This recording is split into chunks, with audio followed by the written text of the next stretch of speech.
We're live here with Marvin Bugalu Smith. Could you tell us about your origins? My origins are born in Teaneck, New Jersey in 1949, and I'm 74 years old right now. And could you tell us about your early life? My early life, I started playing drums about 2 years old. Some people say 1 year old, so I don't know because I was born. But been playing drums from that early age to what I am right now, 74. Still playing. And And played with many high-ranking players. Mingus, Charlie Mingus, Harold Mayburn, Horace Paulin, Archie Shep, Sun Ra. Uh, then, of course, I had lots of people that I knew in Italy. Romano Mussolini, who is actually the son of the great dictator Mussolini. Spent about 25 years in Italy playing music and introducing a lot of people to the Buddhist practice. Like I say, I'm still playing. Did a session yesterday at one of my students' a recording studio, Charles Gould, and Ethan Cogan was also on it, and myself. And we played a lot of drums, and he's got a fine studio out there. So, I mean, what I'm doing now is just the extension of what I've been doing for 74 years. I'm probably one of the last living masters of jazz music in, in this world. And I got some good music, man. Oscar gave me that present right there. Oh yeah, it's bad, man. So I'm gonna I don't know what the fuck Alex Seagull's doing. Yes, okay. What else you got? Could you tell us about your start in music and maybe a little bit about your brother and how that influenced you being around him and all the guys at the house? Well, my brother was a top bebop drummer, Earl Buster Smith, but everybody called him Buster. He's really Earl Clarence Smith, but I guess he didn't like the name Clarence too much, so he was called Earl Buster Smith. And he's 18 years my senior. Of course, he passed away at about 65, I think that was. And that's how I started learning the rudiments, learning how to get around the drums, just different things that I did every day to bring myself closer and closer to perfection, because the way I saw it, he was whipping me. He could play much better than me. But I caught up. I caught up through practice every day. I mean, every day. Every day that I got up at 8 o'clock in the morning, he had that music blasted. And every night he went to the Five Spot, which was one of the greatest clubs in the world, right here in New York City, that they demolished and tore down. So it's not there anymore. There's a few clubs, few jazz clubs around here. Smalls, that's downtown. Fat Cats on the next block over. Played with George Brafer in there for about 5 years. And of course, that was after Europe and after a lot of extensive traveling. And just learning how to play the drums. The whole time was basically an experiment in learning to play the instrument.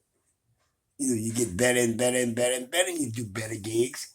I also played with Lola Falana in Las Vegas, 22-piece big band, and I did that for about 5 years. All these are basically apprenticeships that I did to cultivate my drumming. So, yeah, I had a good time doing it and traveling at the same time. So, anything else? What was your first gig? My first gig. Well, my first gig, my brother had a group, and they also had in Inglewood, New Jersey. Not exactly at the club we played at. That was called the Elf. We called it the White Elf because of the way it was painted. But on Humphrey Street, they had the Black Elves. And that's where my brother did a lot of playing and brought a lot of different groups over to play. From New York City that he would see at night, or he would see, he knew a lot of guys. I mean, Roy Haynes, Charlie Pacific, drummers such as that were always at my mother's house. Donald Burns, my uncle. E.G. Suleiman is my first cousin. All these guys that I'm talking about have all since passed away. But I was there with them. And could you talk about making your move onto the New York scene from New Jersey? Well, before I got to New York, I was in New Jersey for about 40 years until my mom passed away. And of course, she didn't sell it. My sister, well, after my parents died, my sister sort of took over the house. And eventually, she sold the house. I think she sold for $120,000, something like that. And we each of the kids got $20,000. And basically, we didn't live at that house no more. But my sister did save a lot of the things that were down in the basement.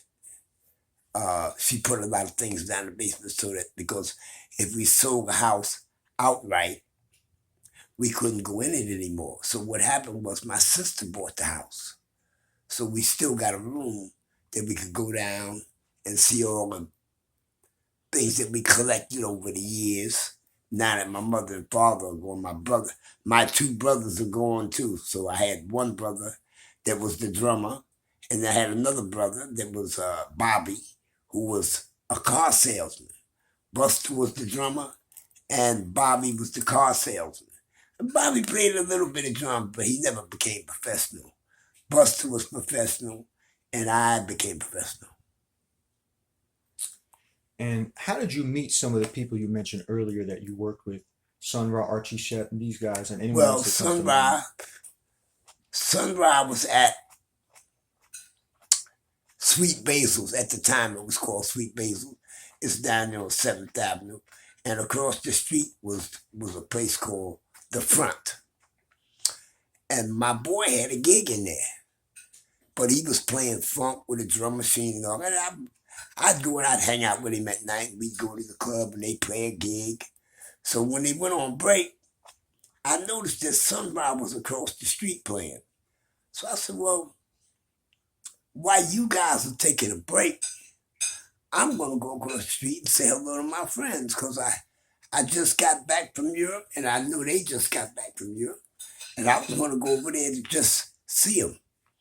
And so I walked across the street to Sweet Basil, which was directly across the street.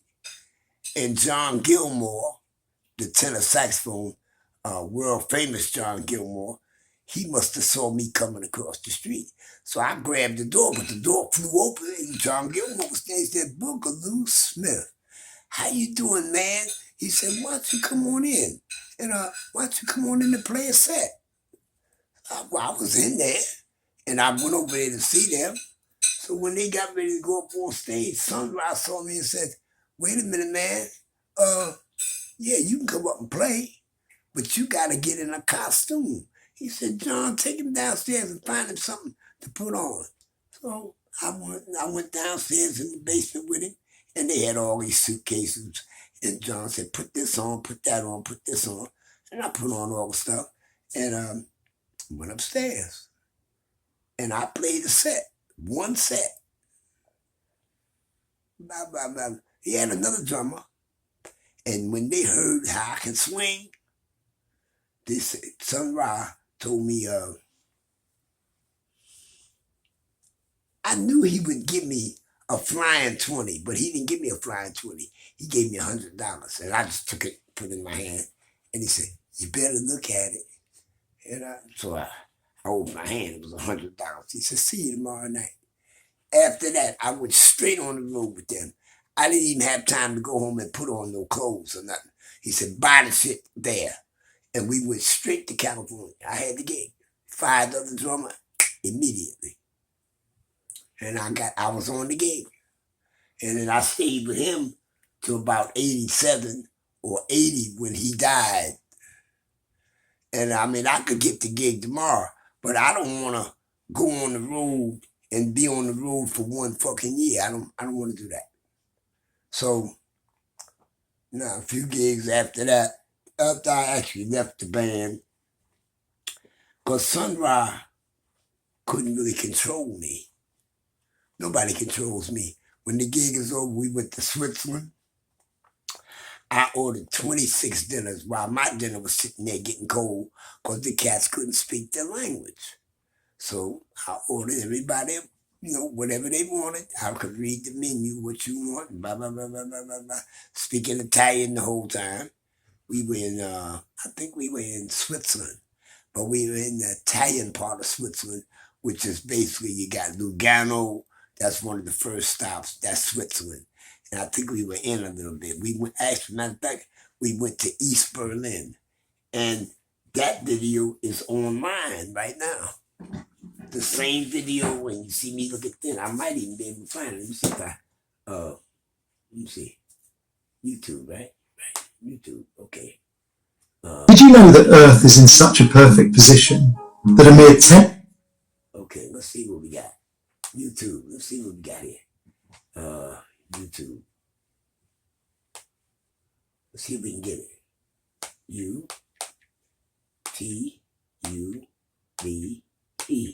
YouTube. Okay.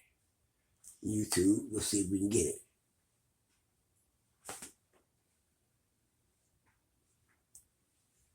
That's Sun Ra live in West Berlin.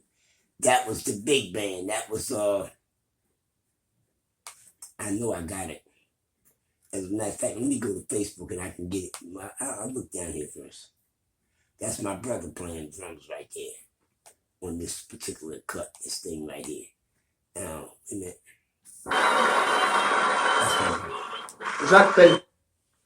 That's my brother playing there. But let me see if I can. Now here I am right here. Bam.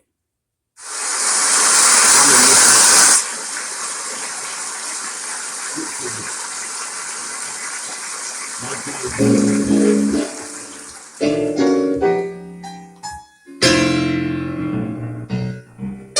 okay, I'm gonna go see more excited. Sometimes I'm playing blues here.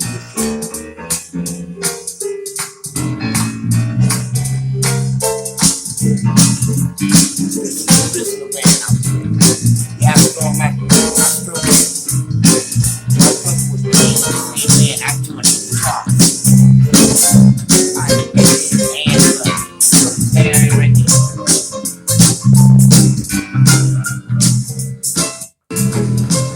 Check it.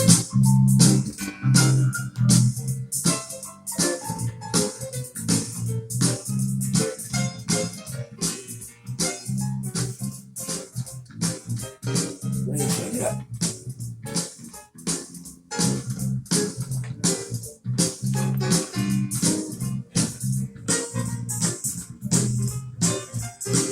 Right, that's down so low. It's all the way up. Turn that thing up. Okay. That's me right there.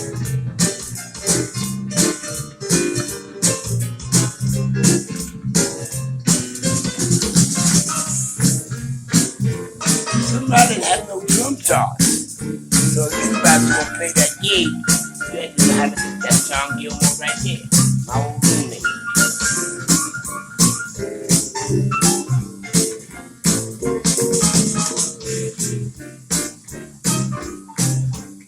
That's me right there. I was about 37 years old. And I did this. Right that Hello. Oh, I want them to hear what you're saying. Oh yeah, okay.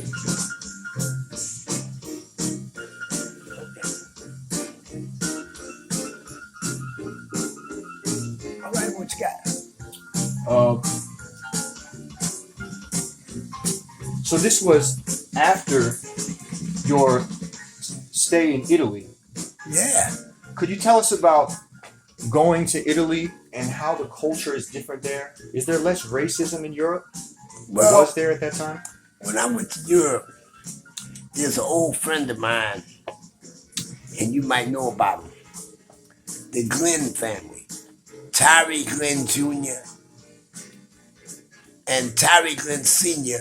was the trombone player with Louis Armstrong. And he had two sons. One son was called Tyree Glenn. He was the oldest one. That's the cat that took me to Europe. The other one was Roger Glenn playing vibes. He played with Mama San Marie and different people. Tyree had his own funk band. But when he came to my house, he gave me an audition to play with the band. And the band was Rocky Roberts, a black Negro man, but he had a couple of hit records in Italy. He had more than a couple. He had maybe 10 hit records in Italy. Became like the most famous man, black entertainer who would take a Wilson Pickett hit or any of the people of the time, the Four Tops or whatever, and sing it in Italian. So I was his drummer. And we went everywhere, man. We went everywhere. We went to Tenerife. We went to Taiwan. We traveled, man. We traveled everywhere. Every city in Italy, signing autographs all day. And Rocky couldn't get out the truck. I played San Remo with Rocky Roberts. San Remo's the big song festival where the song actually, like we'll have a singing contest here, but usually if you win the singing contest, you become famous. In Italy, the song becomes famous, and then the artist becomes famous. So when I went over there, I mean, I didn't see much prejudice because I was with the top man that played in Italy, and he had all them hit records. So you welcome, open arms. And I stayed there for the first time I stayed in Italy about 3 years. And then I came back home and went again and stayed 25. I had a lot of fun, I had a big experience, made some money, played some rock and roll. Eventually, I stopped playing rock and roll and went into the jazz world. And I played with a lot of cats. Tony Scott, very famous clarinetist, won the jazz poll 10 years in a row for playing clarinet. He beat Benny Goodman and all them cats. And I was his drummer for many, many years of just hanging out. I was a young cat at that point. I was like, I left home at 20 years old, going to Italy, and lived over there until I was 29, something up in there, maybe even 30 years old. And then I came back home, and that started to open up, playing in New York, and wherever. I mean, the music was basically in New York, and I lived in Jersey. It wasn't too much music out there in Jersey. Every now and then they have a band, but New York was swinging every night, and that's where you see me sitting up late at night and all that. I sit up late at night because I went to all those sessions and hung out, played. Barry Harris had 3 or 4 clubs. I remember him having a club down in the village down there where the cobblestone was at. He had a club called the Riverboat. That was one club. Then he had another club called the Jazz Cultural Theater. I was in that. We used to come down there. We used to have a Buddhist meeting on like a Monday or Tuesday night, and when it was over, it'd be over by they would do prayer at 7 o'clock, 8 o'clock. They'd have a kind of a discussion, and 9 o'clock I was on the bus with one of my other students, Kevin Jones, and we go to New York. And Barry Harris was playing down at what he called the Jazz Cultural Theater. It was a big ass loft, big long ass loft with a bar and all that. And Barry and them would be playing, and it wouldn't be nobody in the club. And I said, man, damn, Barry and them they're playing, and they ain't got nobody in the club. Man said, yeah, but you going on next, and it's gonna be packed. When we came out the elevator, we went straight on stage, packed. You couldn't even get in the joint. This was every night. Every night I showed up. Some of the nights I showed up, my band was playing. You know, we just picked up whoever was available and just went on up and burned them up.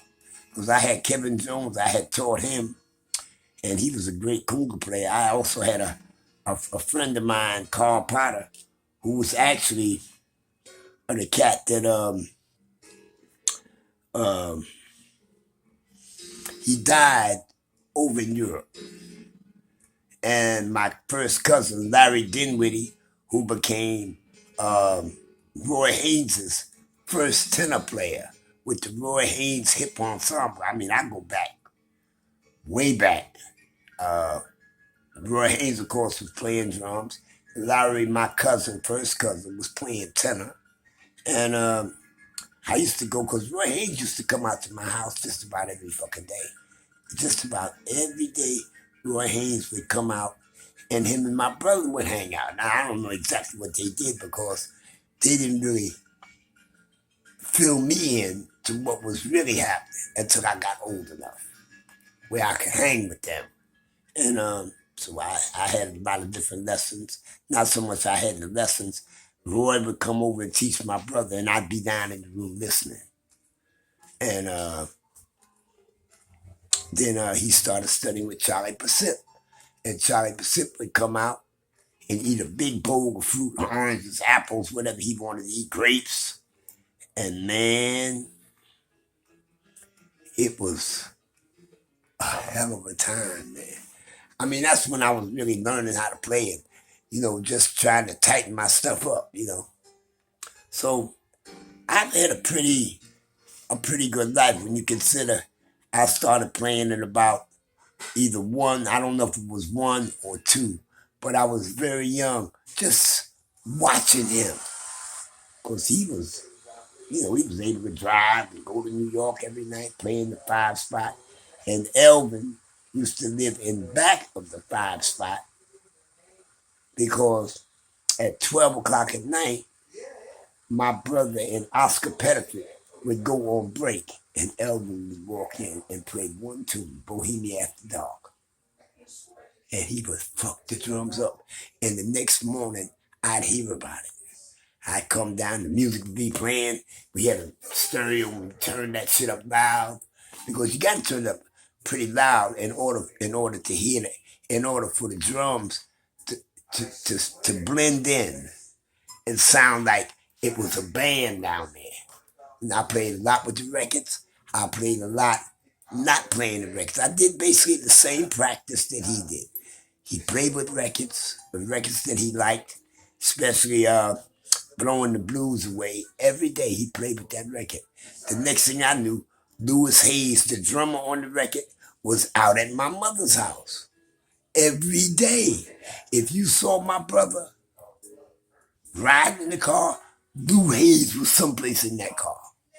And he'd come in and, hey, Mom, how you doing? Everybody call my mother, hey, Mom, what's going on? And they look in the pots and they be stirring shit. Roy would come in and be stirring shit. And, yeah, Mom, it tastes pretty good. Yeah, you shit like that. You know, I've been around these cats all my life, so it's not like a new thing to me, you know? Everybody knew him. He was a bad motherfucker playing that time and shit. And then I got to give the sunrise. My brother was then, at that point, a janitor in this place called Dwight Ingalls School, Inglewood, Dwight Ingalls School for boys. And then later they made it co-ed. And I told Sunrise, look, you got me playing with all these different cats. Oh, this is Prelude to a Kiss. Turn that up. Go ahead. Power on it.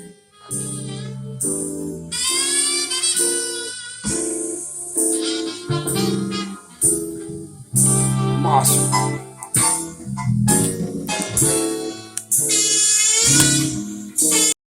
Could you talk about, you mentioned Elvin, could you talk about your relationship with him and some of the other drummers at that Oh, time? yeah. Well, I had a very good relationship with Elvin and Max. And I do believe Archie Shep told him, look, Max, I know you don't go out much and hear many drummers, but you better come down here and check this out. So the cat came up and said, 5 minutes to hit time. Now, when they say 5 minutes to hit time, I'm the first one downstairs. Shep takes a little longer to come because he got to get his horns, he got to get all that different shit that he got to bring down there. And I went on down, and at that time, Kenny Warner was in the band playing piano. Santi DeVriano was playing bass. They were in the band when I got in. The first drummer that I knew was Beaver Harris.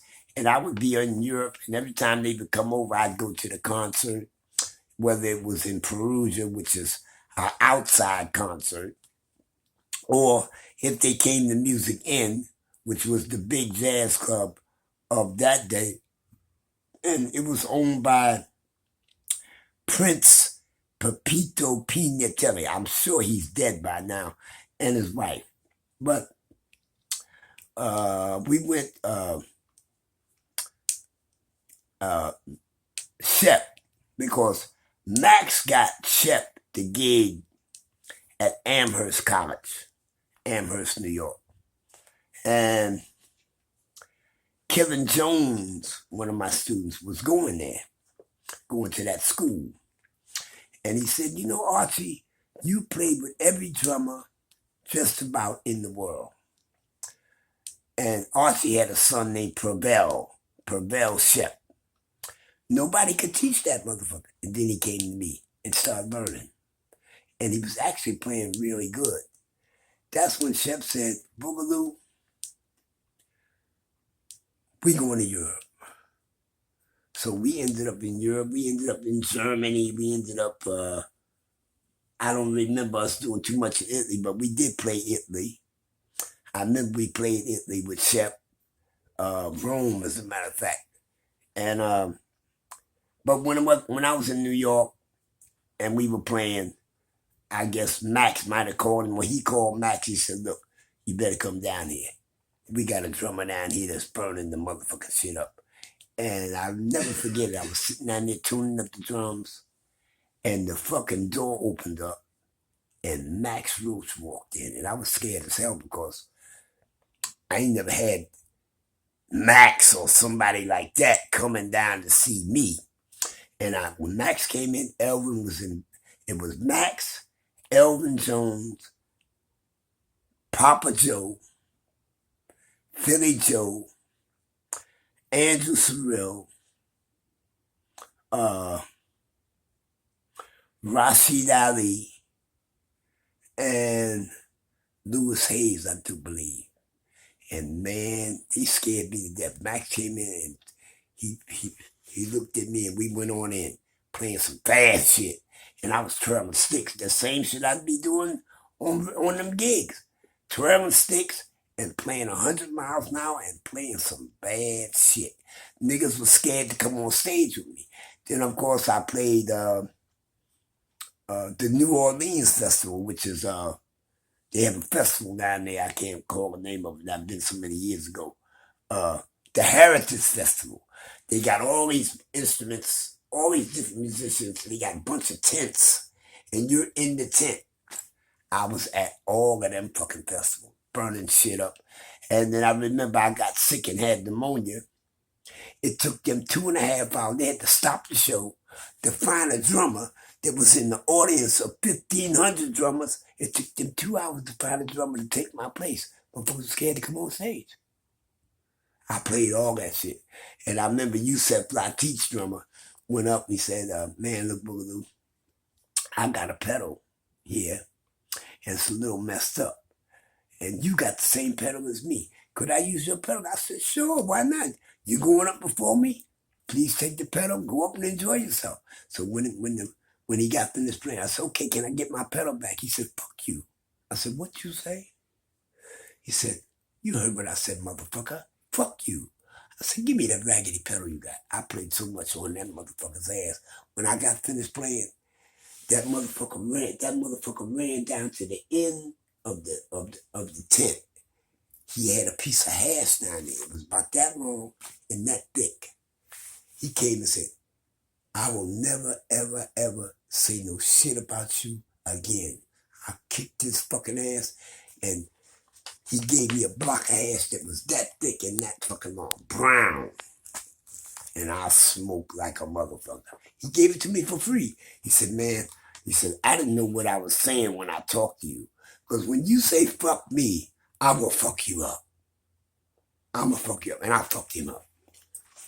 And all the drummers got fucked up when I was on the scene. All of them. Sun Ra kind of put me out the band because he couldn't control me. So he made my brother come in. He gave my brother the gig. And he was trying to get rid of me. Now, they did get rid of me. But I didn't give a fuck. I was home, man. I was home. And they called me down to Texas to play a gig. I burnt that shit. I burnt my brother up. Burnt his ass up. You see, this is East Berlin. He took me on that gig by myself.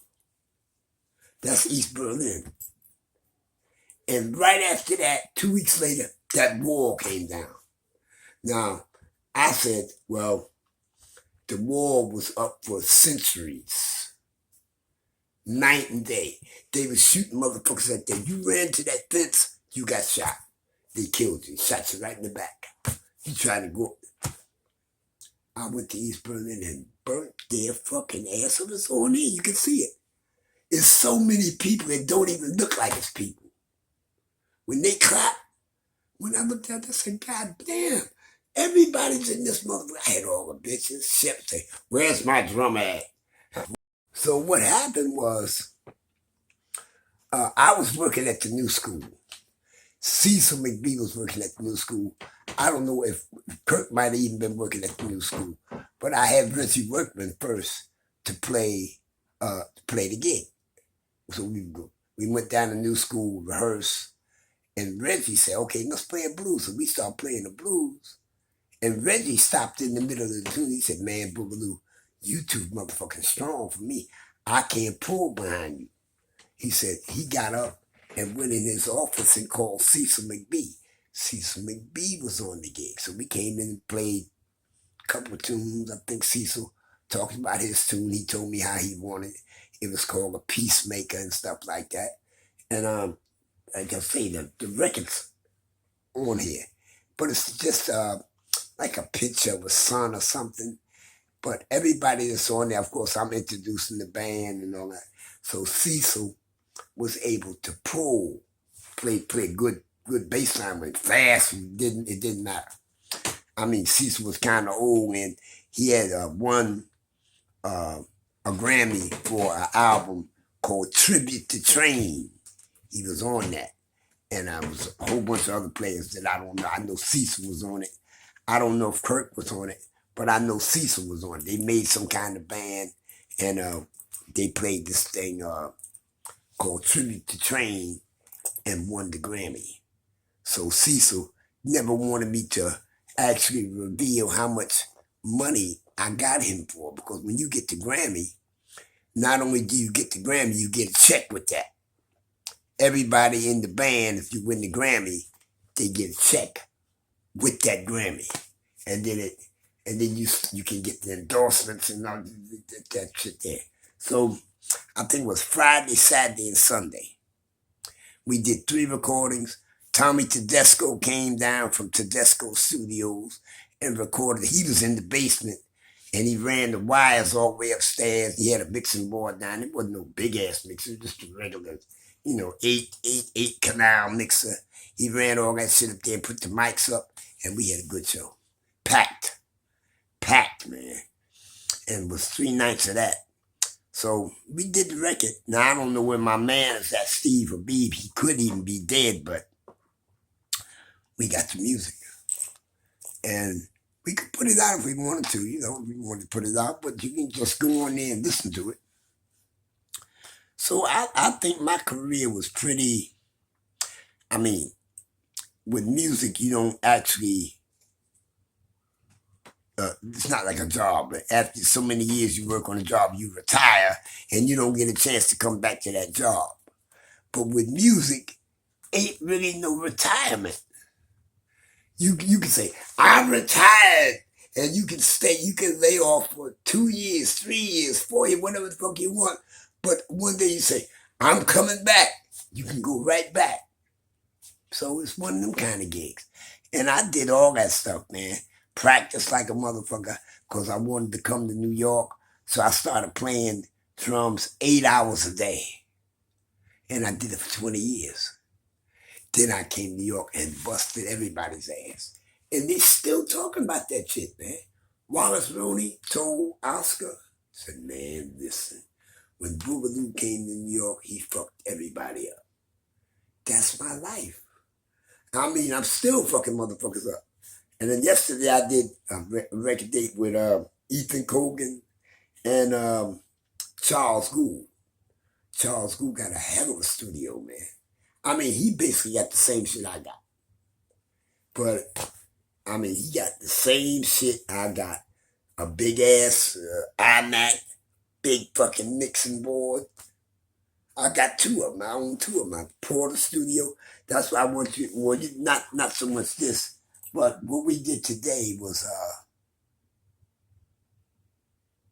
I got, this is the Sunrise Band. So, okay, you already know about this.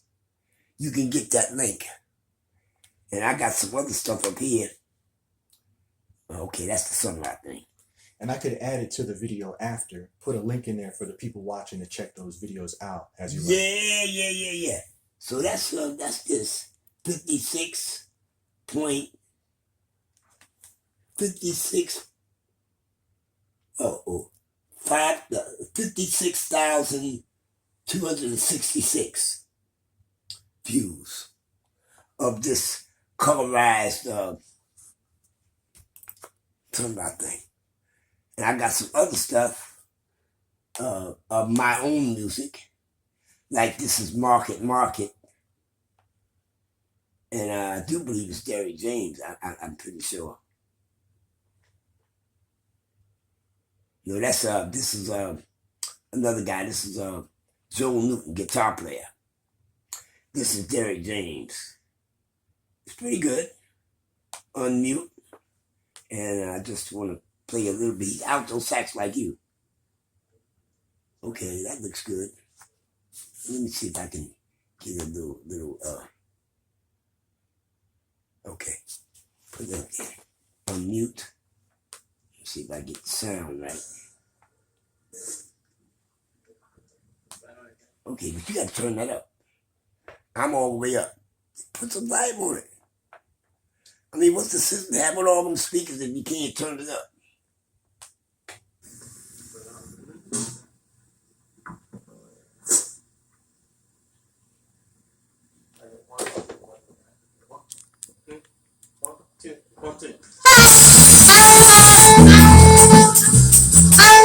Okay. How has the scene changed since then? Well, the scene got worse. Because when I was coming up, it was all jazz. And when you went down 125th Street, see, my brother used to be the drummer in the Apollo band. So when he was the drummer in the Apollo band, we got free tickets every fucking night. So my dad would put on his best shit. My mom would put on her best shit. And he'd drive to New York and then park and all that. And we go up to the thing. And our tickets were right there waiting. And I loved that shit. I was a little kid, man.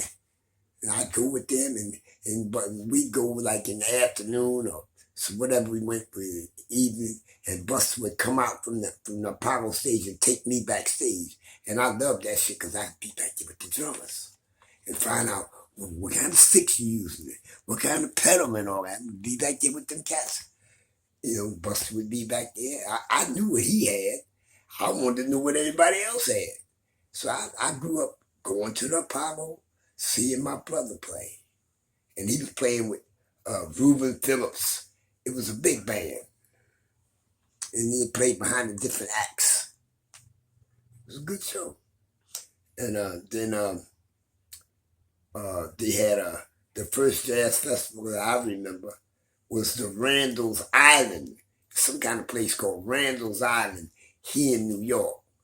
That was a big festival, which that later turned into, first it was the Newport Festival, and they had the Newport cigarettes and all that. And it was in Randall's Island. And then that changed into the Cool Festival, the Cool Cigarette Festival. And they had, it was a lot of different bands on it. I was on it with Shep, and of course I played Newport Beach with Sunrise Group. We went everywhere, man. I was a steady musician, a traveling, flying every goddamn way and getting paid. I mean, it's almost like a dream come true. But how can you travel and play music at the fucking same time? I was traveling like a motherfucker. Sunrise, just different bands, man. And of course, then I went and lived over there for many years. Learned how to speak fluent Italian and all that. I'm still fluent in Italian. When I call my son, sometimes we speak English. He speaks English very well. And then a lot of times we just speak Italian. I never forgot that shit. Just beautiful, man. Oh, you got to stand and everything. Mhm. Goddamn, boy, you all right. Mm-hmm. And how has your playing changed over the years, if it has? Oh, it changed a lot because I was always trying to be a real good player. Now, one time I had to open up for Louis Hayes in Bergamo. I played so much on Louis Hayes. When I got finished, he said, that motherfucker played so much drums. Louis Hayes said, I didn't know what to play. What do you play after a cat does that? Couldn't play nothing. They all know me, man. They all know me, and they were scared. They were scared to be on stage with me because I was relentlessly kicking a motherfucker's ass. That's what I did. And I started to enjoy doing that. I went to Art Blakely's gig. I didn't go down there to fuck him up. I went down there to see him. And my brother's organist was there. There's about 1,500 drummers in there to see Art Blakely. I was even there to see Art Blakely. But my brother's organ player was there. So she said, oh, Marvin, it's so nice that you came down to see Buena. Want to break with me? And you know what I said? I'm about 17 years old. I said, damn right I want to play. Let's go. So she went over there and asked Art Blakely for the drums, and he only said one thing to me. Make sure you put the drums back like you found them. And everybody at that time played with the snare drum tilted. I learned to play on one of the snare drums tilted because when you put the strap on and you march, the drum was tilted. So that's how everybody learned to play like that. Man, I ate Art Blakely's ass up on his drums at the top of the gate. I ate his ass up. And he couldn't believe it. He couldn't believe that somebody was in the audience that could give him a problem. And that was me. Burnt his ass up. He stayed mad at me 8 years. I went to Europe, got married, and one of his last shows was in the theater, it was about two or 3 miles from my house. And so when the gig was over, I went outside to smoke a cigarette while my boys were eventually coming out. And Buena was out there smoking a cigarette. And he said, "Hey, Smitty, how you doing, man?" I said, "Art," I said, "I want to thank you so much for the show. You played your butt off, as you always do." He said, "Well, what you doing now?" I said, "Art, I'm married now. I got my woman. I speak fluent Italian." He said, "Well, why don't you postpone that for a minute and come to dinner with me?" Man, them niggas bought me every fucking thing. We was back in the back eating pasta like a motherfucker and speaking Italian, because you know that all motherfuckers serving know Italian. Art and them didn't know Italian. I was ordering shit from them. And then Blakely had his personal photograph cat take some nice pictures of me. I mean, big, not 8x10 glasses. That's something like this, and maybe that wide, but it's about like that. He had him making shit for me, big as that fucking door. So I did it, and that's when me and Art became friends again. He finally got over the fact that I could actually play like that. He told Max, and he said, "Look," he said, "y'all know Buster Smith?" They said, "Yeah, we know about Buster Smith, the drummer." He said, "Yeah, we know about him. Well, he got a brother, little skinny motherfucker. Listen, Max, he's coming for you. He came for me. He's coming for you." And I went around New York kicking the best of the best in the butt. I did it. I lived it. I mean, that's really my story. That's how I became famous in New York, because nobody could kick my ass. Mark Johnson studied with me. We became great friends, man.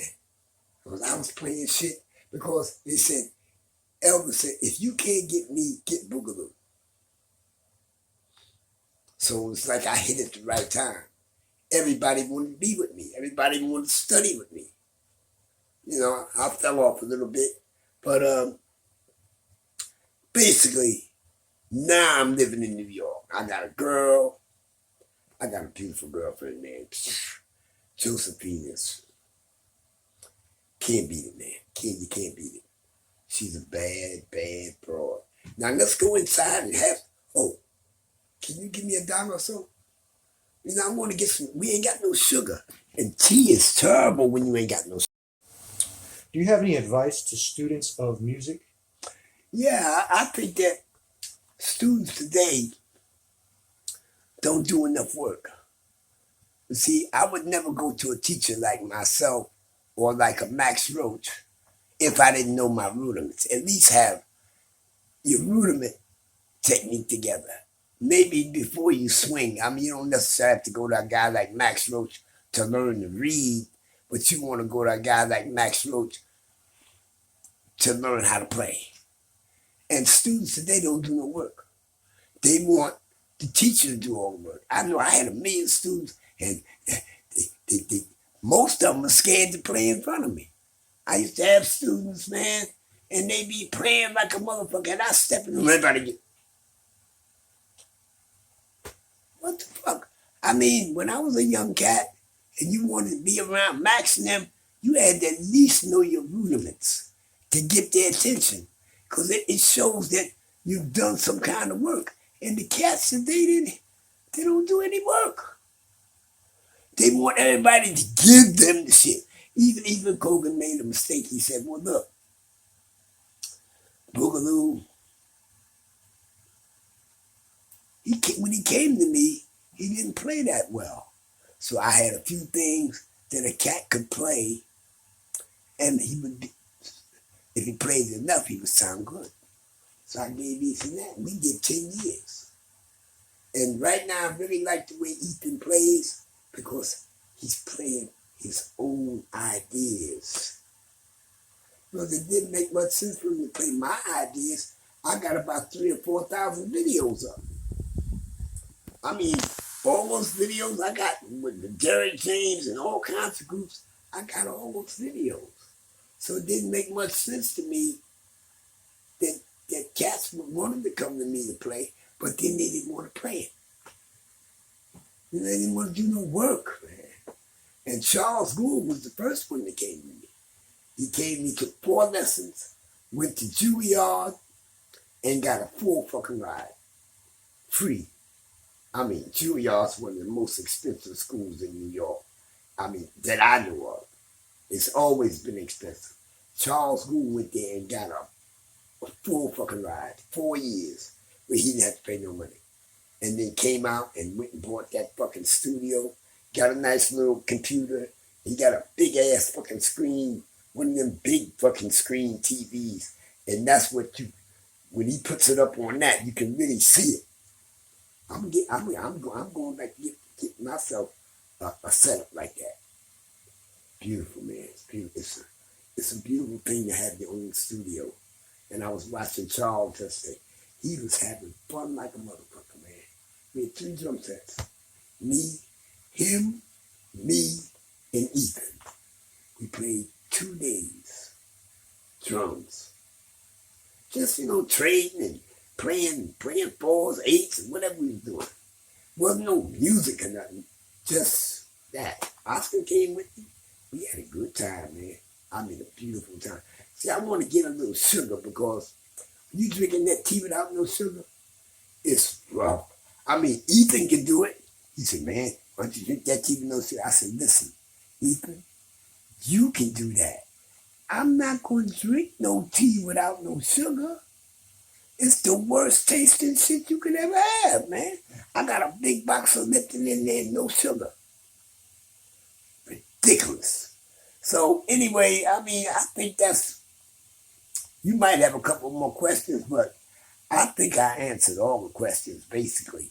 I mean, it's what it is. You got to get in it. You got to get your chops right. And I just feel that the young boys, they sit up, I look at Instagram. They playing one fill, and they play it perfect. But they can't change. They can't play more than that. Going around and they're playing a funk beat. I mean, today, when they play Sister Sadie, they don't play it like Horace Silver's and them played it swinging. They're playing halftime funk beat in there. I mean, it don't even sound the same. With all that backbeat in it. Everything they play is funk orientated. They don't know how to swing. They don't know how to play the pedal. It's feathering the pedal. You never heard, when Roy Haynes is playing, that bass drum will sound like boom, boom, boom, boom, boom. You don't even hear the bass drum. But he's playing it. It's feathering, keeping the beat really close to the head. Young boys don't know that. I just had a student the other day. And not the other day, it was a couple of weeks ago. And he went back to Ontario or someplace up there in Canada where he lived. He said, Bugalu, when I come again, we're gonna do another 2 lessons. I did 1 lesson in the middle of the week. I think it was Wednesday. And then Friday came, and he said he was leaving Saturday, going back to Ontario, wherever he was from. And so we did lesson Friday. I made $200. It was good. I mean, I always get my money. I always get my money because I know I can make the cat play. So I'm having a lot of fun with this. As a matter of fact, Ben, I need you to go down and get the sugar. Because, you see, when I had that COVID and all that, and I was sick, I think you saw me in the hospital. And I think I went twice to the hospital. And the stairs are very hard for me now, so I only really go down if I got some money and I want to get a couple of cigarettes. But I don't know them guys downstairs. I mean, I say, hey, what's going on? Hey, Bugalu, and all that. And we slap 5 and punch and all that old bullshit that they do. I do it because that's what they got. But I don't try to run up and down the stairs, man. I get tired, man. I was scared to bring them symbols upstairs there. I stopped walking slow because that's why I don't go out a lot of times with you cats, because I don't want to slow y'all down.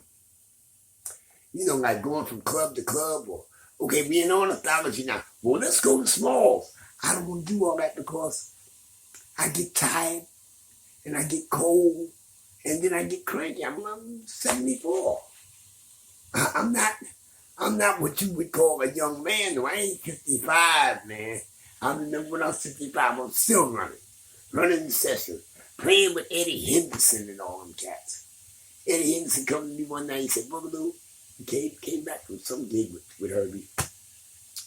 He said, Bugalu, we sitting downstairs in the bar because Max had told me to go downstairs and get myself a hamburger.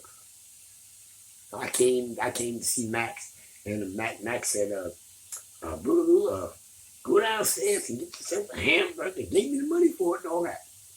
And then Eddie Henderson came in and came right in the bar where I was, right in the restaurant where I was at, and said, Bugalu, how's your money? I said, man, you know, man. I said, you know how it is. He took $500 out of his pocket and said, here.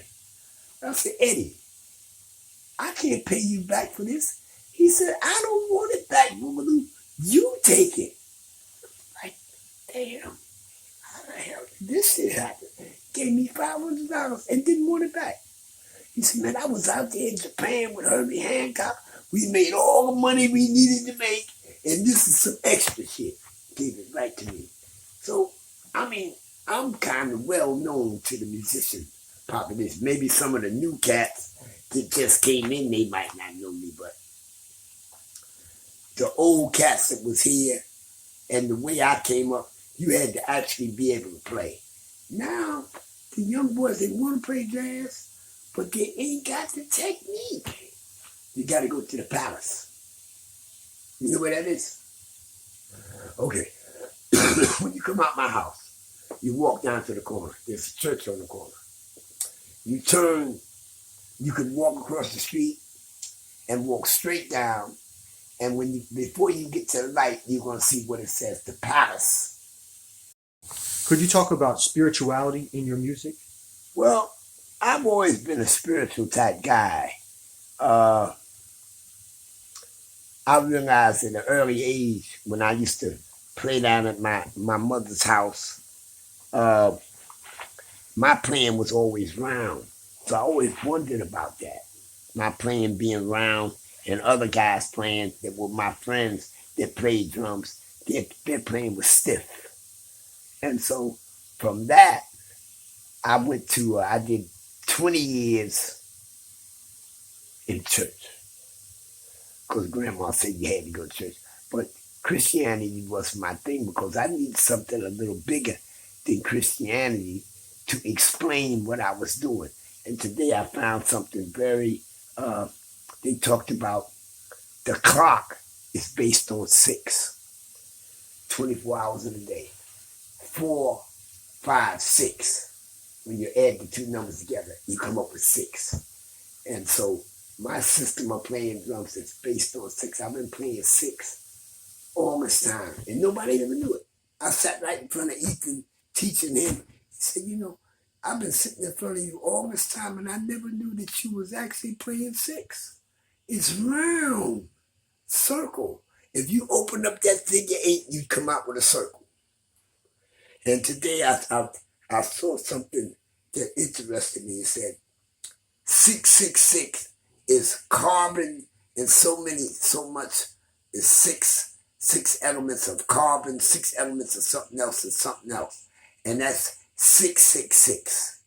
They said it's the beast. They called it the beast.